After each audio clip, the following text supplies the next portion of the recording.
Hey y'all, welcome to the Southern Appalachian Herbal Podcast. I'm Judson Carroll and I'm an herbalist. I'm also a wild crafter, a gardener, and herb grower.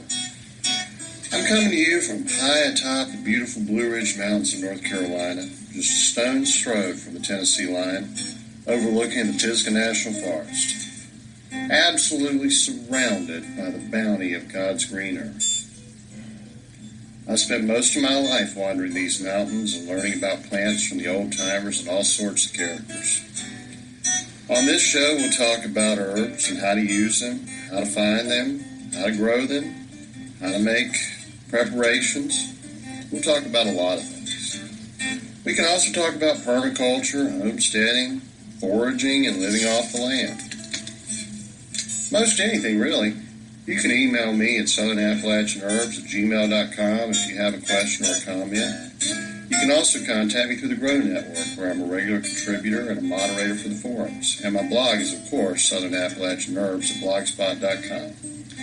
All right, y'all. I'm going to sit my guitar down and let's talk about herbs.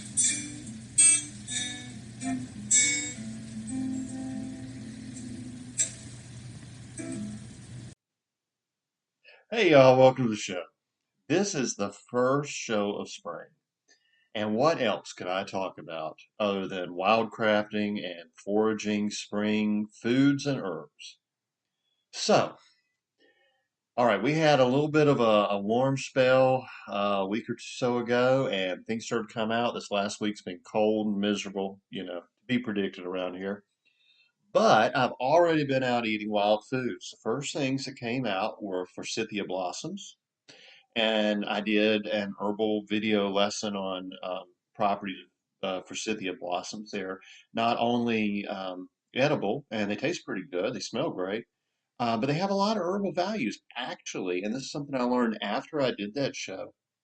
Forsythia is one of the primary herbs used in traditional Chinese medicine.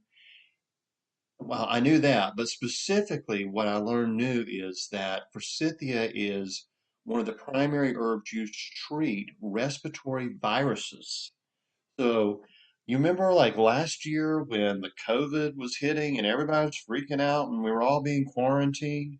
The very herb we could have been using to help treat and protect against a respiratory virus was growing right there in our yards in the springtime.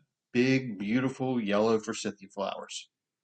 Well, it's actually the forsythia fruit that's used in herbal medicine, but the flowers are slightly medicinal as well. They're good food, they taste good. I have also been eating redbud blossoms. Now, redbud is a tree. I'm sure you've seen it. If not, now's the time to go spot one. They're a leguminous tree, meaning they're in the bean and pea family. And the blossoms, which are, I guess you say magenta colored, they're somewhere between red and pink or purple. They just cover the tree. They're really odd forming flower because they'll be on the trunk of the tree, they'll be on the limbs of the tree. They don't go out on branches. Beautiful tree. And this is when you can spot it because basically there are no leaves even on the dogwoods yet. There's a tree about the same size and shape of a dogwood, covered in pink, purple, magenta blossoms, and it usually has little bean pods hanging down, the dried seeds from last year. It's also a really useful tree to have in your landscape because it's leguminous. Anything in that legume family fixes nitrogen. I think the only, some people say, and I'm not sure, the only exception is honey locust. Now, honey locust is another wonderful medicinal, edible that you can grow in your yard. It's a great tree for firewood, for lumber, for a lot of purposes. It's great for deer forage. It's great for your squirrels to get some good meat coming into your yard. You know what I mean? The pods, they are like big bean pods. They can be, I guess, 6 inches to a foot long. They actually have so much natural sugar in there that as they dry, they form a caramel. Literally inside that pod is caramel. You can eat it, you can make candy out of it, you can brew a beer out of it, and the deer go crazy over it. Black locust, I have never heard of anyone eating the pods, and so I'm not going to recommend that. Somewhere I read they may be poisonous. I'm actually not sure. try to look that up before next week's show. You can't eat the flowers, and they're beginning to flower now as well. So those are two leguminous, well, those are three leguminous trees. What I was going to say about the honey locust, I don't think it fixes nitrogen. Every other leguminous tree or bush or vine that I know of, or from anything from clover to green beans, fixes nitrogen in the soil. It actually pulls nitrogen from the air and puts it in the soil, fertilizing your soil. So always, when you're landscaping or planting a garden, think, what legume can I plant here? Peanuts. Peanuts are a legume. I mean, there's so many of them. I think there's something like 50,000 edible beans and peas, and that's not even getting into the trees. Um, Mimosa is a leguminous tree. A lot of people hate mimosa. They think they're like an invasive weed. Mimosa is one of the very best medicines. They actually reduce mast cells. Okay, so when you have an allergic reaction, which I'm having a little bit of one right now because it's spring and I haven't been able to get any mimosa yet, or nettles or anything I would use. Histamines. Your body produces histamines. It's an immune response to what it perceives as an invading organism. Well, it's actually just pollen, right? Could be mold, could be various things. Histamines kind of are like a key that goes into a specific keyhole to trigger that allergic reaction, and that involves a mast cell. The more allergic reaction you have, the more mast cells, M-A-S-T, your body will produce. So, even if you're taking antihistamines, if you have a lot of mast cells, there's a few histamines that are still in your bloodstream, can still just drive you crazy. The mimosa blossoms made into a tincture actually reduce mast cells. So even if you have a lot of histamines, you don't have a lot of the receptors for them to trigger that allergic reaction. It's like a reverse antihistamine, and it's great. The other properties of the mimosa blossoms, first of all, they smell and taste great. If you make a nice little tincture of this, you're going to want to sip on it like a cocktail. I'm not kidding. They smell great. And they're sweet. They almost have a watermelon type of flavor. Um, they're really good for reducing pain. So here you've got a tree that everybody thinks is an absolute nuisance. People just hate them for no apparent reason. I can't figure it out. Yeah, I mean they spread, but I mean the little seedlings when they come up, if you just, cut your grass, they're not going to take over. This is one of the most wonderfully medicinal trees we have. It's about to blossom. I'm going to be out gathering mimosa blossoms for the next, well, it'll probably be about 2 weeks, maybe three. I'm going to have to go down the mountain. They don't grow up at my elevation. And I'm going to fill my truck bed full of mimosa blossoms. Seriously. I'm going to fill them up. I'm going to dry them, and I will offer them for sale through my blog. So if mimosa doesn't grow in your area, send me an email, and I'll sell them by the ounce at a very reasonable price, no problem.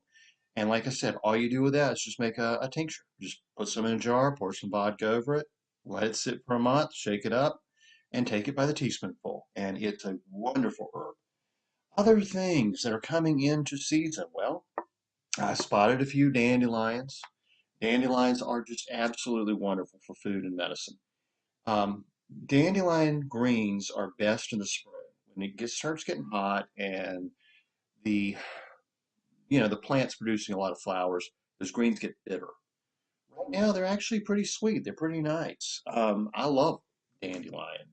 It's I mean, you can make a wine from dandelion flowers just by, say, picking a gallon or so of the flowers. Add that to a gallon of water and a couple pounds of sugar.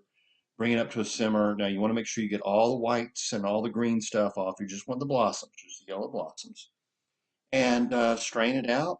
Let it cool to room temperature. Put some yeast in there. Makes a nice little wine.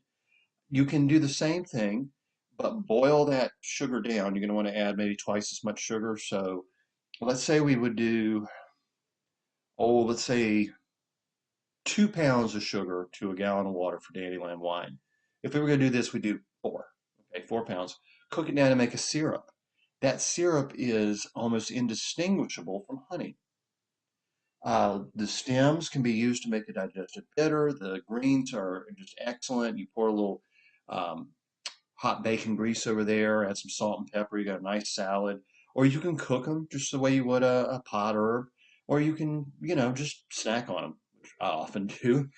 Um, Plantains come up about the same time. We got the broadleaf and the narrowleaf plantain. Plantain is a wonderful medicine. It's good for healing wounds. It's anti-inflammatory. You can use it as a poultice for, insect bites, bee stings. Real good for your immune system. So a mix of dandelion greens and plantain greens, and you can have anything from a nice salad to a nice pot of greens with a little, um, bacon drippings or oil and vinegar. Really tasty stuff. And most people consider this to be weeds. I mean, it's kind of amazing that these were plants that were brought here by our ancestors for food and medicine. And at some point, Americans just decided we're going to imitate British royalty and have great green lawns that look like golf courses instead of growing food and medicine. I don't get that myself, honestly. I would much rather have a landscape made of edible and medicinal plants and never see a blade of grass. I'm just, what do? You look at it, you mow it, you cut it. Yeah, I mean, I guess kids run around and play on it, but they can equally as well run around and play on a white clover lawn. White clover is a wonderful leguminous plant. It will enrich your soil and give you, beautiful rose bushes growing there. Grass doesn't do that. Grass just needs almost constant fertilization and chemical treatment, and then you gotta always be pulling up weeds. I don't like grass. I'm not a grass person. Now, if I had cattle, maybe I'd be like Joel Salatin. I mean, he doesn't even call himself a cattle rancher. He calls himself a grass farmer. He grows good grass. He also grows a lot of good weeds in that grass. He does not eradicate those weeds. And his cows, his meat sells for a lot. I mean, the man really knows what he's doing. And his chickens that he grazes out there. I mean, literally, he has what he calls chicken tractors. These are like little mobile chicken coops with open floors. So every day he's moving them, and the chickens eat all the weeds and they eat all the bugs and they fertilize the soil. So literally, these chickens are doing the work of a farmer. In behind those chickens grow these incredible pasture grasses and clovers and dandelions and everything. And the cows come in and graze that. Then the chickens come back through and eat all the flies and stuff that were attracted to the cow manure. He's got a wonderful system. That's Joel Salatin. He's a great guy. He's a conservative, libertarian, Christian. Um, I guess you call him a permaculture farmer, but he's really got his own thing going up there in Virginia. He's oh, I can't Sloop, Virginia, Swoop. I think it's Swoop. Anyway, check out Joel Salatin. So I pulled out a couple of books. Now I've told you before, I got into herbs through foraging. I began looking for the wild foods that I was craving and enjoyed finding in the woods, and then that's how I learned about medicinal herbs. I pulled out my old Foxfire book number 2. If you haven't seen the Foxfire books, look, you need these on your shelf. These are the Mountain Wisdom preserved. They started doing this in the 70s.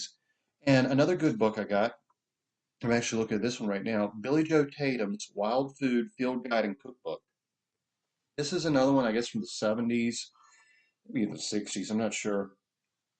Billy Joe Tatum was a forager in the Ozarks. So between the two of these, they actually cover a large territory because you'll find these same plants if you're up in the Adirondacks or if you're down in, Alabama or Missouri. You know, different. Once you get across the Mississippi River, things get different. But between these two books, you've got plants to look for in basically half the United States and most of Canada. So I really like these books. All right, so first thing to start looking for in the spring, amaranth. All right, amaranth is a grain, and it's a green. Sometimes it's ornamental, like was it Love Lies Bleeding? That's a ornamental amaranth that is planted in a lot of landscapes. It's a good one. But if you look online real quick, you'll see it, and then start looking for it in the landscape. Like I said, it's got good greens now. It's going to be good grains later. Bracken and other ferns. All right, bracken is the most traditionally eaten fiddlehead fern. Um, they're starting to say that it may have some carcinogens in it. It's kind of like sassafras, whereas I've mentioned this before. in order to basically replicate the studies that they base all these warnings on, where they were giving all this stuff to baby rats, okay, you would have to drink like 50 gallons of sassafras tea a day to even get close to the amount of the so-called carcinogens, the levels they were giving these rats. It's like Doc Jones says, yeah, they prove they can give cancer to baby rats. So don't give your sassafras to baby rats. Pretty darn hard to do the same thing in the same amount for humans. So bracken ferns are widely eaten in New England. They're widely eaten in Germany and many places around the world. Um, Ostrich fern, I believe, is a substitute that does not have the same carcinogens. And there's several ferns that you really don't want to eat, but there are a few that are really good. And when they come out, they're sort of like a mild asparagus in taste. And that's, of course, one of the other things that's coming up right now is asparagus. Whether it's actually wild or whether it escaped from somebody's garden, it's a perennial. It comes back all every year. So what I like to do always when I'm in the mountains or really anywhere, if I see a place where there's an old homestead, and where I live, so much of the land was taken by the government to form the national forest, to form the Blue Ridge Parkway. There are a lot of old homesteads, and these people were just cheated and absolutely screwed out of their land. Okay, yeah, the TVA took flooded entire towns. I mean, it's almost as much of a tragedy as when a couple generations earlier they forced the Cherokees out. Mountain people and Indians have always had a lot of problems with the government, which is probably a lot of the reason why I think the way I do. To make a long story short, there are a ton of old homesteads around. Anywhere I see stones where there used to be an old fireplace, I go look and see what's still growing there. There's usually some maybe some old rose bushes that have rose hips. I found gooseberries and currants, which is really interesting because gooseberries and currants can carry a disease that is supposedly can infect Christmas trees. So it's actually illegal to grow gooseberries and currants in North Carolina. Yeah, land of the free, home of the brave, one of those things again. But in some of these old homesteads, I can still find those old bushes growing, so I still can have access to them. Blackberries, black raspberries, red raspberries, elderberries, mulberries, so many old heirloom um, apple trees, you just would not believe it. But occasionally you also find a little patch of asparagus, which is pretty cool, really. But in the spring, if you look, you're gonna in the more wild areas, asparagus seems to like rocky ground. But in these old homesteads, I just look, where they maybe once had their garden. And that's one, I love asparagus. It's probably my favorite green vegetable. Um, People tend to overcook asparagus. Don't do that. Just take it if you want. If it's straight from the wild, just use it as is. If you want to watch it, fine. Just saute it up in a little bit of oil or butter. Serve it with a little salt and butter. I mean, it's fantastic. Don't overcook it. That, mushy green stuff from a can that turns most people off of asparagus is not what you're going for here. You can also grill asparagus. Really good grilled. Just brush it with a little oil, put it on the grill. Once the grill marks on there, it's good to go. It's also the very best way to do corn. Grilled corn still in the shuck. You don't shuck it. Just take it straight on the grill it up, then pull the shucks back, rub it down with some butter and salt, and that is the very best corn you'll ever taste, so long as it's freshly picked. Now, fresh corn is always better. Fresh asparagus is always better. Remember that. All right, burdock. We talked about burdock before. Good greens, good roots. Cattails. Cattails, well, basically the whole plant's edible, really. But this time of year, the shoots are coming up. And if you pull those up and you peel them back, you've got the inside of that thing that tastes like a cucumber. And they're really nice. Chickweed. Yeah, chickweed is one of their first edible greens. Chickweed is so good for your immune system. It's very mild. Um, Stellaria is the Latin name. Once you have identified it, you'll be able to spot it just about everywhere. It's so small you have to pick a bunch, but hey, it is worth it. Dandelion. Daylilies. Not all daylilies are edible. Some are, and they literally form a flower every day. And they're just like squash blossoms. You can saute them. You can eat them in a salad. You can stuff them. Do good stuff. Doc, they grow all over the place around here. Doc especially likes the ditches and the damper areas, and you can pick a mess of doc. I mean, you can really, it's good stuff. It's a little lemony. It's easy to find, and it's a good blood purifier. Elderberry flowers are in season. You can take those and dip them in batter and fry them. That's how much people like them. Uh, Garlic, wild onions, ramps. This is the season. There are a couple of lookalikes for wild onions. Always trust your nose. If you pull it up and it smells like an onion, it's an onion. If it looks like an onion but it doesn't smell like an onion, don't eat it. Henbit, that's another wild green. Lamb's quarters, that's in the, what is it? Chimpodium family. That's a nice green. It's sort of like spinach. I've even heard it referred to as wild spinach. Um, Milkweed. Milkweed shoots. Now, the thing about milkweed is they're the preferred food for the monarch butterfly. A lot of people would say, don't harvest them.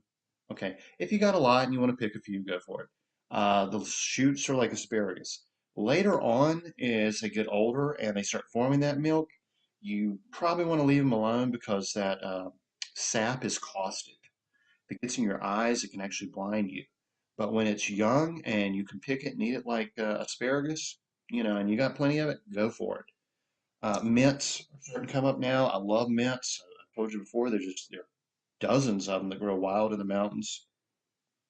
One of the nice things about mint is if you're drinking from a spring, the water you think is pretty clean, but maybe could be a little iffy.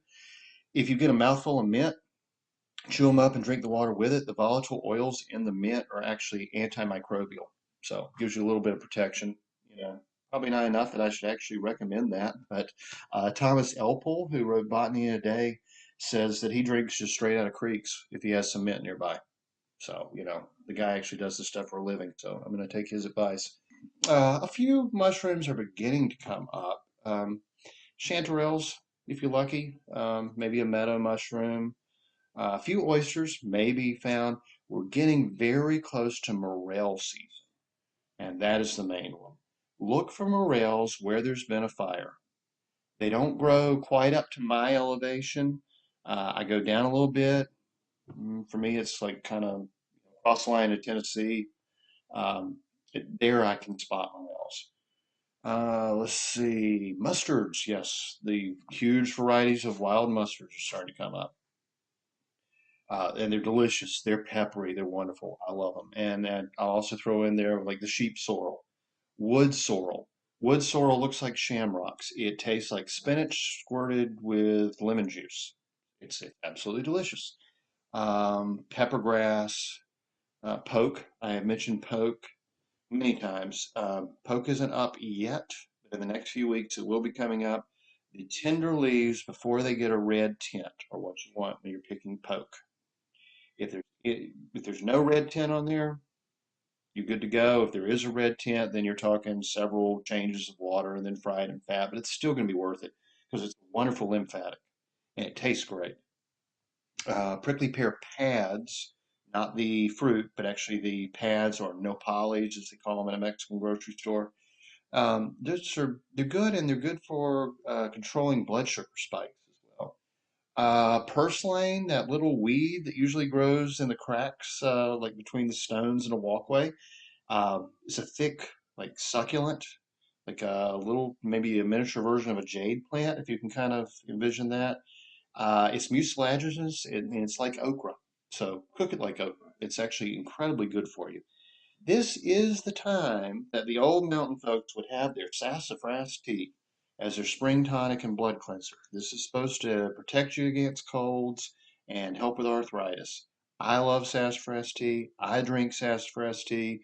The U.S. government says don't because it gives baby rats cancer. Yeah, we've already gone down that road, right? All right, so spring beauty is one that you probably won't see in your area. It's actually called, what is it? No, I can't remember. The Latin name ends in Carolina Encier or something. I mean, it's one of our, native plants. It's one that I find a lot. Sow thistle. This is a really good time to eat sow thistle. Kind of tastes like artichoke. Violets. Violets are a wonderful medicinal plant that is so good for the heart. They're great in salads. They're great candied. Violets can be found in the woods and any kind of shady, damp spot. Look for little purple flowers. Um, Wild ginger, that one is, some people say it's not on the endangered list. It's on the threatened list, if I'm not mistaken. So, unless there's an abundance of it, I probably wouldn't pick wild ginger. And it can be a little tough on the throat. It has is it oxalic acid? I think it can burn your throat. So, don't pick it unless you just really want to try a little bit of it. Watercress is wonderful. It's that great peppery. Um, Leafy vegetable that is so good on a sandwich. The British go crazy over it. Make sure the water's clean. The only problem with watercress is it can harbor liver flukes. That's a real issue if they're like cattle and such that could be contaminating the stream it's grown in. So just make sure it's clean. And then, watercress is a great thing to have around. The wild roses will be out soon. They're astringent. They're good for your immune system. They're full of vitamin C. You can make a jelly, jelly out of it. You can make a wine out of them. They're just really good. Wild strawberries will be coming up soon. The winter cress is still out. I saw some today. That's sort of like watercress, but it grows on the ground. It's not quite as delicate in flavor, but it's very good. The cresses they're cruciferous vegetables. They're in the same family as cabbage and broccoli and mustard. Um, just very good. And yucca is one. Two plants are called yucca. One is the one you might see in the grocery store, yucca root. That's not actually the yucca we think of, which is a spiky plant. The one that grows around here is an inedible plant, but it has edible flowers. You don't eat the root, you don't eat the leaves. The flowers are very good in a salad or just a snack on. And yeah, they'll be out soon. I would probably say toward the end of spring. Um, let's see. Now I'm picking up the old Foxfire book, Spice Bush. Now this is one I love. Spice Bush. Spice bush is sort of our native allspice bush, like they cook jerk chicken with down in Jamaica, and it smells like allspice. You cannot mistake a spice bush when you find one. It makes a wonderful tea. It's incredibly good for you, and it's a spring tonic like sassafras. Sweet birch, you can take the birch tips and make a tea, or you can make birch beer. A real old, frontier birch beer. You're gonna love it. Let's see. Spring greens. There's so many of them. I mean, I told you about the ramps. I love onions. I love garlic. Ramps are my absolute favorite. We only get them for about 1 month. They grow on the north side of a creek. Maybe you'll find them somewhere else. I always find them on the north side of a creek. They're sweet. They're pungent. There's just a little mild warmth to them, but they're not hot like garlic. They're more like a leek. And if you eat them raw, they're so strong you will sweat the smell of ramps. Nobody can stand to be around you. If you eat them cooked, they're just mild and wonderful and rich. And honestly, that's probably, I guess I said asparagus was my favorite vegetable, but it's actually probably ramps because I mean, if they grew year round, I would eat a plate of ramps a day. I just love them. I think they're just so good. They're rich. They're just wonderful. Honestly, I can't say enough good about ramps, and that's one of the reasons I don't think I could ever leave the mountains is because that's the only place ramps grow. I mean, yeah, I guess if you live in England, you have ramsons growing in the woods most anywhere, but where in our part of the world, you got to go to the mountains to get ramps. Nettles. Nettles are coming in. This is the time to pick them. Stinging nettles, what I'm talking about. They are high in vitamin A and vitamin C. They help with allergies. They're actually a natural antihistamine. They're so good for your immune system. They help with colds. I mean, nettles are just fantastic. Good for arthritis. Um, yeah, this is definitely go spot your nettles. They like a little damp ground, but they like sun. So look at like the edge of woods going into pastures and such. Oh, let's see. Well, I barely mentioned sheep sorrel. I love sheep sorrel. It's a sour weed we had as a kid. It's just got this tangy, lemony taste. You'd have to pick an awful lot of it to make a mess of greens, but a few leaves on a salad is just wonderful. Rhubarb's one of those that you find at old homesteads that got out of somebody's garden.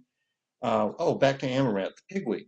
Pigweed is a common name for wild amaranth, and another name for lamb's quarters is goosefoot. So, or fat hen, they call it in some places. It's a real nice one. Um, hmm. Purslane and peppergrass, I mentioned. Shepherd's purse is a nice one. Shepherd's purse is, well, it has a lot of herbal use. It's also really, it's almost as good as yarrow for stopping bleeding, but it's also a great salad herb. Wild radishes, if you've ever grown radishes, you can probably spot them in the wild. And this is the time of year to grab those wild radishes, but also remember the seed pods are really good later in the year. Um, oh, there's so many mustards, black mustards, Indian mustard, charlock. Um, wow, watercress, yeah. Horseradish. Horseradish has gotten out of a lot of people's gardens. It can be found in the wild, and always a great one to have. I love horseradish. Yes, I'm a little odd in that way. I just absolutely, I mean, you give me some sauerkraut and horseradish and some roast beef, and man, I will make a sandwich. Um, let's see, there's a spring cress. You'll find that in damp places. It's kind of in flavor somewhere between watercress and wintercress. It grows a little taller. Bittercress, toothwort is in the same family. It's called toothwort because the leaves kind of look like little teeth. It's a nice one. Oh, the plantains. There's so many plantains. Chicory. Chicory looks like a blue dandelion.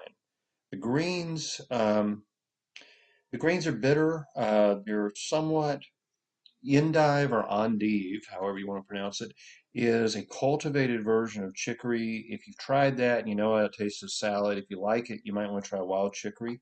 And of course, the root is commonly roasted and added to coffee in some places. Sometimes that's absolutely horrible, but I do love a good cup of Creole coffee, and the community coffee brand, which they make down in Louisiana, is so good. It's so smooth. If you take that and put a little cream and just a little splash of bourbon in there, it is better than any Irish coffee you'll ever have. So you might want to look into chicory. Coneflower, yeah. Coneflower, whether it's Rudbeckia or Echinacea, the shoots can be eaten, but you probably want to save that and make medicine out of it. It's going to be more valuable to you if you do. And I guess, well, that's about all that comes to mind right now, but I think I've given you several dozen things to look for. This is a wonderful time of year. Oh, I just thought of one more. Hostas. Hostas, the ornamental plants with the nice broad green leaves. The shoots are just like asparagus or fiddlehead ferns. You can cut those suckers and saute them up with some butter and salt, and you're going to love it. Oh, how about I'm not sure all maples fall into this category, but Japanese maple leaves. Um, they're often used, you see them in like Japanese food, like the really fancy restaurants. They'll have like a garnish, like we might put parsley on a plate. They put little maple leaves. They're actually really good. They have a nice sour flavor to them, and you can actually just pick them straight off the tree and eat them. So I think that covers quite a bit. Get your field guides. Like I said, this is Foxfire number two. Elliot Wigington, I think, was the author. There's sort of a sad story related to the old Foxfire School, but it's a great book to have. The other was Billy Joe Tatum's Wild Foods Field Guide and Cookbook. These are both old books. You can buy them used. I don't even know if Tatum's book's still in print, but you can pick up a used copy. Always recommend Yule Gibbons, Stalking the Wild Asparagus, and any field guides for your region. But I mean, just get out there and look for simple things to start with. Look for your dandelions, look for your plantains, things that are really impossible to mistake for anything else. Oh, here's another one. Blackberry and raspberry leaves. That's an herbal medicine often recommended to pregnant women. It's an astringent, it's a tissue tonifier, and they taste really nice. If they're good, they actually taste like the blackberries themselves. The leaves have the same kind of sour brightness as the fruit would later in the year. If the leaves don't have that flavor, they're not medicinal. They don't have enough of the tannins and the volatile oils in there. So anyway, get out there, enjoy spring. Hey, it's a great time to start fishing. Um, we still got some fantastic seafood coming in on the coast. I mean, it's still oyster season. We have a spring turkey season here in North Carolina. Like Tennessee has a fall and a spring turkey season and a fall and a spring squirrel season. We're a little more limited here, and I think they're even more limited in South Carolina. Um, so check your regulations on whatever you're doing. Always check regulations and make sure don't go on private land without permission. Make sure you're not, like on the Blue Ridge Parkway, you cannot legally harvest anything. But if you go into the national forest, which is usually just like 3 feet away from the road, you can. Well, it's a little further than 3 feet, but you know what I'm saying. On one side of this imaginary line, you can't, and on this side of this imaginary line, you can. Things are crazy that way. The turtles are coming out, and I mean, turtle meat is the best. So anyway, be safe, be smart, and just, man, enjoy the bounty that God gives us. I mean, everything we need is right out our back doors. All right, y'all, have a good one, and I'll talk to you next week. The information in this podcast is not intended to diagnose or treat any disease or condition. Nothing I say or write has been evaluated or approved by the FDA. I'm not a doctor. The U.S. government does not recognize the practice of herbal medicine, and there is no governing body regulating herbalists. Therefore, I'm really just a guy who studies herbs. I'm not offering any advice. I won't even claim that anything I write or say is accurate or true. I can tell you what herbs have been traditionally used for. I can tell you my own experience and if I believe an herb has helped me. I cannot nor would I tell you to do the same. If you use an herb anyone recommends, you are treating yourself. You take full responsibility for your health. Humans are individuals and no two are identical. What works for me may not work for you. You may have an allergy, a sensitivity, an underlying condition that no one else even shares and you don't even know about. Be careful with your health. By continuing to listen to my podcast or read my blog, you agree to be responsible for yourself, do your own research, make your own choices, and not to blame me for anything ever.